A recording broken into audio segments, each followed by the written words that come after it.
Social media is such a funny thing that people like think it's bad or like I'm like it's not. It's neutral. It's neither bad nor good. It's a communication tool. It's like saying talking is bad. I'm like, well, talking is bad depending on what words come out of your mouth, but it's not. Talking is not the problem. Technology is not the actual problem. It's just kind of like the money thing. It's a very powerful tool that can be used for lots of different purposes.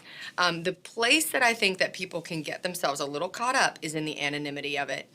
And recently, about a year ago, I made just like a vow to myself that when it came to any sort of written communication, emailing, texting, Facebooking, any technology, if I was not communicating pure information or encouragement, if it wasn't just about a transmission of information or something encouraging, if it had any emotional nuances to it at all beyond that, it needs to be a phone call or an in-person conversation. I'm not going to have emotionally nuanced conversations over email, text, or Twitter because it's just an accident waiting to happen. It's just a big traffic jam and accident of miscommunication waiting to happen. All kinds of things that people intend don't come across the way they intend. And if you have a problem with like a snarky whatever, I mean, say what you're right when you get ready to post your update, say it out loud.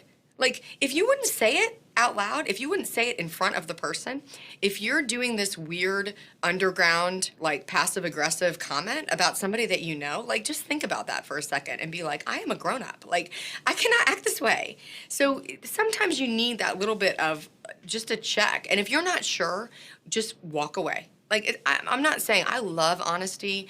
One of the things I appreciate more than anything about social media is people's desire to be transparent, to feel connected to one another in ways beyond just superficial. But there's a fine line there, and sometimes you need that walk away before you come back. If you're a blogger, if you're a writer, sometimes you need to leave it in draft for a day. Like, no, you're not gonna, nobody's life is gonna be changed by you posting it right then. You can wait one day and read it again and make sure that you're honoring and glorifying the right things with your words, even if in the midst of it there's hardship. There is no reason to feel weird about social media itself. It's a mode of communication, just like talking. The way that you talk and express yourself is as important or more out loud as on social media. It's the same thing.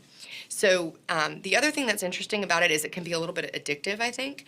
And everyone knows this, like time stops on Facebook and you're like, what happened? I was in the Facebook vortex. I have no idea. What day is it? What year are we in? You know, you don't know why you cared so much about your sorority sister's cousin's baby, but the picture, you just couldn't stop looking and you're like, what did I just do with my life? So when it comes to being an intentional person who's cultivating the right things, I think it is good to know that it is powerful. It's a powerful tool, much like many other things. So it can have sway over your life in ways that you may not have intended. If it's starting to do that for you, the best way to know if that's true for you is to stop using it for a period of time.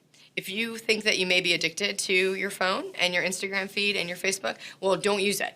Take it off. Actually delete it from your phone for a day or two and see how you act. If you act like you're in detox, then you probably need a detox. So I think that's good. Almost all of us need to check that. Just take a check on that and see if that's how it is. Walk away for a little bit, and then you'll know where it's really landing with you in your life.